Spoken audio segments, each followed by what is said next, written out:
नमस्कार प्रेक्षकांनो, मालिकेच्या आजच्या भागामध्ये आपण पाहणार आहोत आजी आणि मामा दोघंही बोलत असतात. त्यांच्या दोघांचं बोलणं सुरू असतं. आजी म्हणत असतात की अंजू इथं असायला हवी होती रे. आता होळीच्या वेळेस ना तो योग असतो आणि त्याच्यामुळं ना त्रास होऊ शकतो बाळाला आणि तिला. ती आपल्यासोबत असायला हवी. कसं आहे, आपण तिची काळजी घेऊ शकतो ना, असं आजी मामाला सांगत असते. तेव्हा मात्र मामा म्हणत असतात की अगं बरोबर आहे तुझं, पण ती ऐकते का सांग बरं.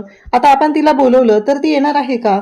मामांचं म्हणणंही बरोबर असतं, कारण अंजली ऐकतच नाहीये कोणाचं. ती फक्त हट्टाला पेटून बसलेली आहे की माझ्या नवऱ्याचा मान सन्मान, ज्या नवऱ्याला एवढं ती जपण्याचा प्रयत्न करत आहे त्याची लायकी काय आहे हे सुद्धा तिला माहित नाहीये. पण तरीही तिला तेच महत्वाचं वाटत आहे.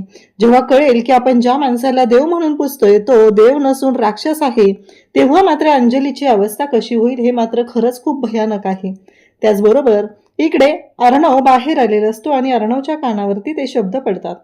अर्णवला धक्का बसतो. अर्णव म्हणत असतो की काय आहे, आजी जे बोलते ते बरोबर आहे, परंतु ताईला कसं समजवायचं, ताई कशी येईल. कारण इकडे तो योग आहे आणि त्या ह्याच्यामध्ये गरोदर बायकांची जास्त काळजी घेतली पाहिजे असं आजीचं म्हणणं असतं. म्हणून अंजू इकडे यायला हवी असं आजी वारंवार सांगत असते. परंतु जेव्हा हे सगळं घडत असतं तेव्हा मात्र त्यांना हेही माहिती आहे की आपण कितीही समजवण्याचा प्रयत्न केला तरीही अंजली ऐकणार नाही. या गोष्टी आजीने सुद्धा ऍक्सेप्ट केलेल्या आहेत. तेव्हा अर्णवला आता काळजी वाटायला लागलेली असते. ताई अशा परिस्थितीत आहे, तिला आपण जपलं पाहिजे, तिला सांभाळलं पाहिजे, हे सगळं अर्णवच्या लक्षात येत असतं. परंतु अंजलीला कोण समजवणार, पण ती ऐकायलाच तयार नाहीये हे सुद्धा माहिती झालेलं आहे. तेव्हा मामा म्हणत असतात काय करायचं मग, जावई बापू आहेत ना, ते बघतील. आजी म्हणत असते ते कामानिमित्त बाहेर जातात रे, ते बाहेर गेलं की हे एकटी घरी असणार आहे आणि मग सगळी परिस्थिती कशी सांभाळली जाईल. हे आजीच्या बोलण्यावरती आता अर्णव विचार करू लागतो. तो रूममध्ये येतो. ईश्वरी झोपलेली असते. अर्णवला प्रश्न पडलेला असतो की काय करायचं, ताईला मी कसं आणणार घरी, कारण ताईची काळजी घेणंही तेवढंच गरजेचं आहे. या दिवसांमध्ये ताईला खरं तर कुठली गोष्ट हवी नको ह्या सगळ्या गोष्टी पाहिल्या पाहिजेत, पण याच वेळी ताईच्या बाबतीत हे सगळं घडत आहे. त्यामुळं अर्णवला सुद्धा आता वाईट वाटत असतं. ईश्वरी झोपलेली आहे. अर्णवला सुचत नसते की आता काय करू, कोणता मार्ग काढू म्हणजे मला इकडे अंजलीला घेऊन येता येईल. ह्या गोष्टीचा विचार तो करत असतो. तेवढ्यात ईश्वरी उठते आणि पाहते तर काय, अर्णव काळजीमध्ये आहे. ईश्वरी विचारू लागते की काय झालं अर्णव सर, कसला विचार करता एवढा तुम्ही, नक्की काय झालेलं आहे असं ईश्वरी विचारू लागते. मग मात्र अर्णव म्हणत असतो की काही नाही, मला ना ताईची काळजी वाटते. म्हणजे आता आजी म्हणत होती की तो कसला तरी योग आहे आणि त्याच्या वेळेस गरोदर बायकांनी काळजी घ्यायची असते. मला कळत नाहीये की ताईच्या बाबतीत काय करायचं आणि कसं करायचं, कारण बघितलं ना ताई ऐकायलाच तयार नाहीये असं जेव्हा अर्णव सांगतो तेव्हा मात्र ईश्वरी म्हणत असते पण अर्णव सर कसला योग म्हणालेत. मग अर्णव नाव सांगतो. तेव्हा ईश्वरी म्हणते की बरोबर आहे, मग आता करायचं काय, मला वाटतंय आपण थोडा विचार करूया, बघूया काय करता येईल. जर त्या पद्धतीने गोष्टी सॉर्ट आउट झाल्या तर बरंच होईल, अंजली ताई इकडे यायला तयार होतील असं ईश्वरीच्या डोक्यात सुरू झालेलं असतं आणि ईश्वरीने त्या पद्धतीने ते व्यक्तही केलेलं आहे. तेव्हा मात्र अर्णव ईश्वरीला म्हणत असतो की बघूया ताईचं काय म्हणणं येते आणि ती काय बोलते त्याच्यावरती आपण ठरवूया असं इकडे ईश्वरीला तो सांगू लागतो. तेव्हा ईश्वरी म्हणते की चालेल. मग अर्णव आणि ईश्वरी दोघंही विचार करू लागलेले आहेत. अंजलीला कशा पद्धतीने घरी आणायचं, नक्की काय करायचं आहे हे सगळं अर्णव आणि ईश्वरी ठरवत असतात. तेव्हा ईश्वरी म्हणते की एक आयडिया, आणि मग ईश्वरी तिच्या डोक्यात जी आयडिया आहे ती अर्णवला सांगू लागते. अर्णवला म्हणत असते की बघा तरी या पद्धतीने करून होईल हो असं ती अर्णवला सांगते. तेव्हा अर्णव म्हणतो की नक्की होईल, म्हणजे काही प्रॉब्लेम येणार नाही. तेव्हा मात्र ईश्वरी म्हणते की हो, बघा तुम्ही या पद्धतीने जर विचार केला ना तर सगळ्या गोष्टी व्यवस्थित होतील, अजिबात काळजी करू नका असं ईश्वरीने अर्णवला स्पष्टपणे सांगितलेलं आहे. अर्णव म्हणत असतो की चालेल, मी सिंधू तुला वाटतंय ना या पद्धतीने खरंच गोष्टी सॉर्ट आउट होतील तर चांगली गोष्ट आहे, बघूया आपण काय होतंय असं म्हणत अर्णवने सुद्धा त्या गोष्टींचा विचार केलेला आहे.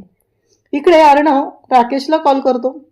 राकेशला मात्र खूपच आनंदाच्या उकळा फुटलेल्या असतात. तो म्हणत असतो काय, चक्क अर्णव राजेश शिर्के यांनी मला कॉल केलेला आहे, म्हणजे नक्की काय, ASRचा कॉल आलेला आहे. तेव्हा अर्णव म्हणतो की संध्याकाळी ताईला घेऊन घरी यायचं. राकेश म्हणतो काय, म्हणजे मला माझ्याकडे आता गरज पडली, माझी मदत हवी आहे. अर्णव म्हणतो की या कामाचे 5 लाख रुपये दिले जातील, संध्याकाळी ताईला घ्यायचं आणि घरी यायचं.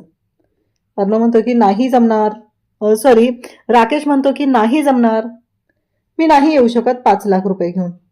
कसं आहे माहितीये का, की काहीही झालं तरीही एक गोष्ट राकेश मात्र नकारच देत असतो. अर्णव त्याच्याशी व्यवस्थित बोलत आहे, त्याला विचारत आहे, परंतु राकेशला मात्र या गोष्टीसह पटतच नाहीये. तो म्हणतो की नाही, 5 लाख रुपयात नाही जमणार. कसं आहे, तुझ्या बहिणीला घेऊन यायचंय ना तिथे. तेव्हा अर्णव म्हणतो 7 लाख रुपये. अर्णवला खूप राग आलेला असतो, कारण हा माणूस काय आहे, याची लायकी काय आहे. फक्त माझी बहीण आता तिथं आहे आणि तिची काळजी वाटते, या गोष्टीसाठी मी याला पैसे द्यायला तयार झालेलो आहे. नाहीतर याची लायकी काय आहे हे चांगलंच मला माहिती आहे. हे सुद्धा अर्णवच्या लक्षात असतं. अर्णव म्हणत असतो की लवकरात लवकर, मी सांगितलंय ना तेवढे पैसे देतो. त्यावेळेस तो म्हणतो नाही जमणार. तेव्हा अर्णव म्हणतो ठीक आहे, नाही जमणार तर राहू दे मग. असं म्हणत अर्णव फोन ठेवणार असतो, तेव्हा राकेश म्हणतो चालेल चालेल, येतो घेऊन. असं म्हणत राकेश आता तयार झालेला आहे. म्हणजे अर्णव कडून तो 7 लाख रुपये. तेव्हा राकेश इकडे मनातल्या मनात म्हणत असतो की चला, त्याच्या बावळट बहिणीला घरी घेऊन जायचे, हा मला 7 लाख रुपये देतोय. खरंच खूप चांगली गोष्ट आहे ना, म्हणजे असा काय फरक पडतो, असं म्हणत तो बोलत असतो. अंजलीकडे येतो. अंजली यादी करत असते. अंजलीला विचारतो हे काय करतेस.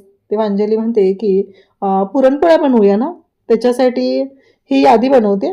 हे सगळं तुम्ही बाजारातून घेऊन या, आपल्या दोघांसाठी छान अशा पुरणपोळ्या करूया. राकेश म्हणतो पण अंजली, एक बोलू का मी, आपण घरी जाऊया का. कारण राकेशला आता अंजलीची समजूत घालावीच लागणार आहे. प्रश्न 7 लाखांचा आहे ना. मग अंजली म्हणते की नाही हो, नाही शक्य नाही ते. तेव्हा राकेश म्हणतो अगं सण आहे, सणवाराला आपण आपल्या माणसांपासून दूर नाही जायचं ना. मला सांग, तुला प्रॉब्लेम कोणाबरोबर आहे. तुला प्रॉब्लेम अर्णव आणि ईश्वरी बरोबर आहे. अंजली म्हणते हो बरोबर आहे, सगळं पटतंय मला. पण तेव्हा अर्णव आणि ईश्वरीच्या बाबतीत राकेश पुन्हा बोलायला सुरुवात करतो. मला काय वाटतंय माहितीये का, बघ जरा विचार करतो. कारण काहीही झालं तरीही हे सगळं जे काय आहे ना, त्यामुळं मला असं वाटतंय की विचार करण्यासारखी गोष्ट आहे. आता आपण या पद्धतीने ठरवून बघूया. म्हणजे घरातल्या बाकीच्या सगळ्यांचा काय दोष आहे सांग ना. कारण त्यांनी सगळ्यांनी आपल्याला कुठं त्रास दिलेला आहे. आणि आता ईश्वरीजी हॉस्पिटलमध्ये होत्या, त्यामुळे थोडंसं मला पण वाईट वाटतंय.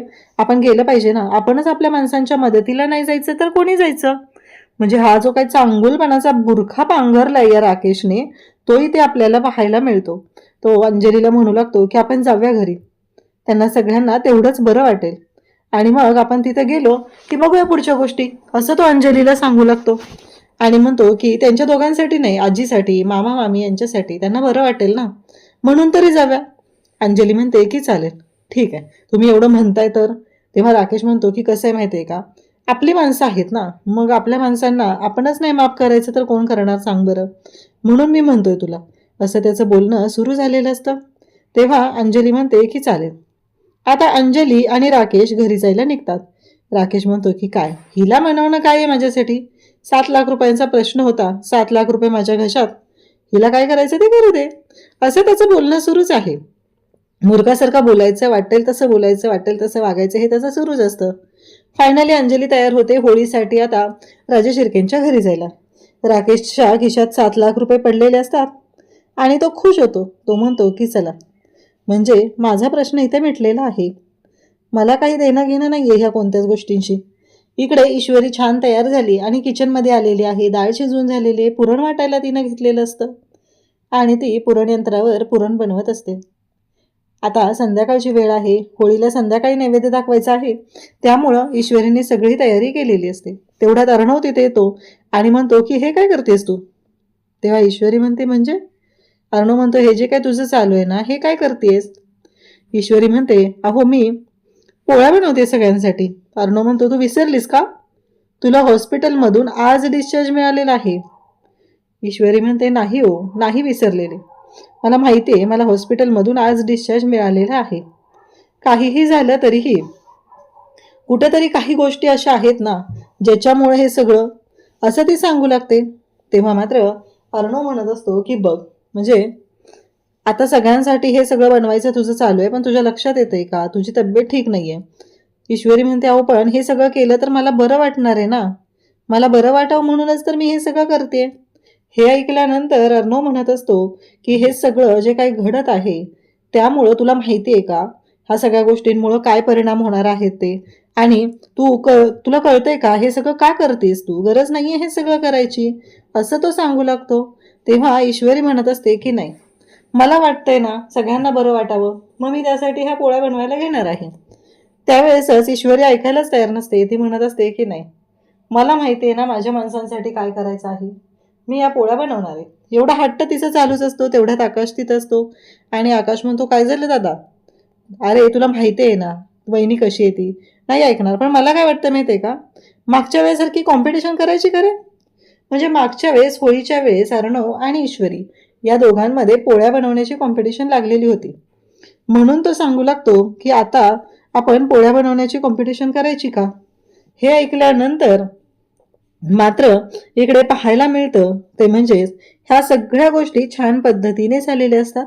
आणि मग अर्णव आणि ईश्वरी दोघंही बोलत असतात. तेव्हा आकाश म्हणतो की काही नाही, ठीक आहे, तुला करायचे आहेत ना, करून घे मग, असंही सांगितलं जातं. आणि त्यासोबतच पाहायला मिळतं ते म्हणजे अर्णव भयानक असा चिडलेला होता. तो शांत होतो आणि तो म्हणतो की चालेल, कॉम्पिटिशन नको. कारण मागच्या वेळेस अर्णवने ज्या काही पोळ्या बनवलेल्या होत्या त्या मात्र खूपच भयानक अशा होत्या. त्यामुळं अर्णवला खरं तर वाटत असतं की नाही, नको आता पोळ्या वगैरे काही नकोय. एवढाच विचार त्याच्या डोक्यात सुरू झालेला असतो. तेव्हा ईश्वरी म्हणते की मी बनवते सगळ्यांसाठी, मला माहिती आहे, आणि आपली माणसं आहेत, आपल्या माणसांसाठी बनवलं तर मला बरंच वाटणार आहे, असं स्पष्टपणे इकडे अर्णवने सांगितलेलं असतं. त्यासोबतच आता आकाश तिथे असतो आणि म्हणत असतो, वहिनी चालेल, चालू दे तुझं. आता अर्णव बाहेर येतो आणि त्याचा फोन कॉल चालू असतो. होळीची सगळी तयारी झालेली आहे आणि तो अंजलीची वाटही बघत असतो. त्याचबरोबर ईश्वरीवरती हल्ला कोणी केलाय, हे सगळं काय घडलंय याबाबतही त्याने चौकशी करायला घेतलेली असते आणि पुढे काय करायचं आहे या सगळ्या गोष्टींचा तो विचार करत असतो. त्यासोबतच इकडे ईश्वरी छान तयार झालेली आहे. पूजेचं ताट घेऊन बाहेर आलेली आहे. कारण अर्णवला असं म्हणायचं असतं की हिच्याकडे एवढी एनर्जी येते कुठून, एवढं सगळं कसं काय जमतं हिला, हाच विचार अर्णवच्या डोक्यात सुरू झालेला असतो. त्याचबरोबर आता घरातले सगळेजण येतात आणि मग आजी म्हणतात की अर्णव, ईश्वरी, तुम्ही दोघांनी पूजा करून घ्या, असं सांगितलं जातं. तेव्हा मात्र अर्णव आणि ईश्वरी पूजेसाठी तयार झालेले आहेत. आणि मग इकडे लगेचच मामी म्हणते, अंजली आणि जावई बापू असते तर आजची पूजा त्यांनीच केली असती ना. म्हणजे जावई बापू हिचा काय लायकीचं आहे ती गोष्ट हिला चांगलीच माहिती आहे. तरी पण अंगातली मस्ती काही कमी होत नाहीये. दोघांनी मिळून जे काही कांड करायचं ठरवलेलं आहे ते एवढे मोठे आहेत, तरीही हिच्या अंगातला माज काही कमी येत नाही. सगळेजण आता जमलेले आहेत. त्यावेळेस अर्णव म्हणतो की ठीक आहे. त्यावेळेस ईश्वरीला म्हणतो की जमेल ना. आकाश म्हणतो की जमेल ना, म्हणजे वहिनी धडपड वगैरे काही होणार नाही ना, त्रास होणार नाही ना काय, असं तो मुद्दाम बोलत असतो. तेव्हा मात्र ईश्वरी म्हणते की नाही नाही, काही प्रॉब्लेम नाही आहे, मी करेल. तेव्हा अर्णव म्हणतो मी आहे ना. तेव्हा आकाश म्हणतो की बरोबर आहे, दादा आहे ना सावरायला, त्याच्यामुळं काहीच प्रॉब्लेम नाही येणार, असं सांगितलं जात असतं. त्याचबरोबर अर्णव आणि ईश्वरी दोघंही आता जोडीने पूजा करणार असतात. सगळेजण अंजली येईल का या विचारात असतात आणि तेवढ्यातच रिक्षाचा आवाज येतो आणि दोघंही पूजा करायला गेलेले असतात. रिक्षाचा आवाज येतो म्हणून दोघंही बाहेर पाहू लागतात आणि सगळ्यांच्या समोर अंजली आली असं बोललं जातं. आणि आता मात्र अंजली आणि राकेश दोघंही तिथं पोहोचलेले असतात. सगळेजण पाहू लागतात. फायनली अंजली आलेली आहे. या गोष्टीचा जो आनंद असतो तो मात्र खूप असतो. सगळ्यांचे डोळे अंजलीकडेच लागलेले होते आणि अंजली घरी आलेली आहे यामुळं सगळ्यांना आनंद झालेला असतो. मामा त्याचबरोबर आजी सगळेजण खुश झालेले असतात आणि राकेश असं दाखवत असतो की तो किती काळजी घेतोय अंजलीची. तिला अगदी आधार देत, तिला सावरत घेऊन येत असतो. रिक्षातून घरापर्यंत येताना, दारापर्यंत येताना सुद्धा एवढी काळजी घेत असतो. तिथे मात्र रात्र त्या रियाच्या घरी जाऊन त्या तिच्या मिठीत बसलेला असतो. तेव्हा त्याला अंजलीची काळजी नाही वाटत आणि आता मात्र अंजलीची खूप काळजी आहे. हा जो काही त्याचा दिखाऊपणा चाललेला असतो तो मात्र जरा विचित्रच आहे. त्याचबरोबर इकडे पाहायला मिळतं की आता ईश्वरीकडे पाहून राकेश विचारतो, बरी आहे ना तब्येत ईश्वरीची, काही प्रॉब्लेम नाही आहे ना, म्हणजे आता सगळं व्यवस्थित आहे ना, असं राकेश मुद्दामच विचारतो. नाही, काही लागलं तर सांगा मला, मी आहे, असं बोलत असतो. अर्णवला सुद्धा राग आलेला असतो आणि मग आजीला खूप आनंद झालेला आहे. त्या क्षणी आजी आता मिठी मारते, अंजलीला मिठी मारते. कारण आजीला खूप वाटत होतं की माझी नात आली पाहिजे आणि आजीची नात ही फक्त आणि फक्त आलेली असते ती म्हणजेच इकडे ईश्वरीमुळं. ईश्वरीनेच ठरवलेलं होतं की अंजलीला बोलवायचं आणि ईश्वरीच्या प्लॅनमुळंच हे सगळं सक्सेसफुल झालेलं असतं. नाही तर एवढं सोपं नव्हतं ते सगळं मॅनेज करणं. आणि त्याचबरोबर ह्या सगळ्या गोष्टी इकडे सगळेजण आता खुश आहेत. प्रकाश त्याचबरोबर घरातले सगळेजण तिथं असतात. मग मामी म्हणते की मला काय वाटतंय माहिती आहे का, आता अंजली आलेली आहे तर आपण पूजा जावई बापू आणि अंजलीच्या हस्तेच करूया. म्हणजे राजशिर्केंच्या घरची होळी आहे आणि या पूजेचा मान अंजली आणि राकेश यांना द्यायचा प्रश्नच येत नाहीये. पण तरीही बोललं जातं. तेव्हा अर्णव आणि ईश्वरी तयार असतात. ठीक आहे, काही हरकत नाहीये. तेव्हा मात्र राकेश म्हणतो की नाही नको. कसं आहे, ईश्वरीजी आणि अर्णव करतील ना. आता ते नवीन जोडपं आहे, आम्ही काय आता जुने झालो तो, एवढं काही गरजेचं नाहीये. ते दोघं करतील पूजा असं सांगितलं जातं. मग अर्णव आणि ईश्वरीला आजी सांगू लागते की करा रे पूजा, घ्या पूजा करायला असं आजी सांगते. मग अर्णव आणि ईश्वरी दोघंही पूजा करायला घेतात. त्याचबरोबर दोघंही मनोभावे होलिका मातेची पूजा करतात. या घरामध्ये सुख समृद्धी या सगळ्या गोष्टी आल्या पाहिजेत यासाठी त्यांनी या सगळ्या गोष्टी मागत असतात. प्रत्येकजण तिथं असतं. ईश्वरीला आता 5 प्रदक्षिणा मारायच्या असतात होळीच्या भोवती. त्यावेळेस अर्णव म्हणतो मी आहे सोबत. आणि मग ईश्वरी आणि अर्णव होळीच्या भोवती प्रदक्षिणा मारत असतात आणि अर्णव तिची साथ देत असतो. अगदी मनापासून या सगळ्या गोष्टी अर्णव करत असतो. त्याचबरोबर सगळेजण पाहत असतात. खरं तर राकेशला या सगळ्या गोष्टींचा खूप राग येत असतो. त्याला ह्या गोष्टी अजिबात आवडत नसतात. म्हणजे अर्णव हा ईश्वरीच्या जवळच जातोय. खरं तर राकेशने यावेळेस वेगळा विचार केलेला आहे आणि चुकीच्या पद्धतीने त्याने ठरवले. त्याला तर इतके दिवस वाटायचं की ईश्वरी आपली आहे, ईश्वरीला काही होऊ द्यायचं नाही, जो काही प्रॉब्लेम आहे तो अर्णवशी आहे. पण यावेळेस एवढं वल्लरीने तिला मारायला गुंड पाठवले तरीही राकेशने काहीच विचार वेगळा केलेला नाही. त्याला असं वाटलं की ठीक आहे, पाठवले तर पाठवले असा विचार करून त्याने तिच्याबरोबरच डील केलेला आहे. उद्याच्या भागात आपल्याला पाहायला मिळतं की अर्णवने इकडे शिर्केला फोन केलेला असतो आणि ते म्हणत त्याला सांगत असतात की हे बघ काय झाले त्या धुमाळचं, कुठं आहे तो, ॲट एनी कॉस्ट तो माणूस मला सापडला पाहिजे. घरी नाहीये म्हणजे काय, गेलाय कुठं, त्याला शोधून काढा. कारण इथे माझ्या बायकोच्या जीवन मरणाचा प्रश्न होता. काहीही झालं तरीही तो माणूस कुठे तो मला कळलं पाहिजे. आता अर्णवने तर ऑर्डर सोडलेले आहेत आणि नेमकं ते बोलणं वल्लरीने ऐकलेलं आहे. इकडे अंजली घरी राहिली पाहिजे यासाठी काय करायचं याबद्दल अर्णव आणि ईश्वरी बोलत असतात. ईश्वरी म्हणते आता 1 दिवसासाठी आलेत ना, बघूया होईल पुढचंही व्यवस्थित असं इकडे अंजलीबद्दल ती बोलत असते. आपण बोलून बघूया, ऐकतील त्या असं ईश्वरीला वाटत असतं. आणि अंजली मात्र स्पष्टपणे इकडे सांगत असते की नाही जमणार. तुम्हाला जर वाटत असेल की मी इथं कायमची राहायला आली आहे तर तसं नाही होऊ शकत, मी नाही येणार आहे इथं राहायला असं अंजलीने सांगितलेलं आहे. वल्लरीची मात्र इकडे चांगलीच वाट लागलेली आहे. कारण शिर्केंनी आता माणसं कामाला लावलेली आहेत. अर्णवच्या सांगण्यावरून नक्कीच काय गोंधळ आहे तो शोधला जाणार आहे. आणि इकडे अर्णवच्या बाबतीत जे काही घडलेलं आहे, ईश्वरीच्या बाबतीत जे काही घडलेलं आहे आणि त्या धुमाळला शोधल्याशिवाय ते सत्य समोर येणार नाही या गोष्टीची जाणीव मात्र इकडे अर्णव आणि ईश्वरी या दोघांना सुद्धा आहे. काहीही झालं तरीही त्या दोघांना शोधून काढायचं, नक्की त्यांचं काय चाललंय याबद्दल माहिती काढायची हे अर्णवने ठरवलेलं आहे. त्यामुळं अर्णव आता पेटून उठलेला आहे आणि वल्लरीची मात्र इकडे वाट लागायला लागलेली आहे. वल्लरीला कळायचं बंद झालेलं आहे. अशाच अपडेटसाठी चॅनलशी कनेक्ट राहा. थँक्यू.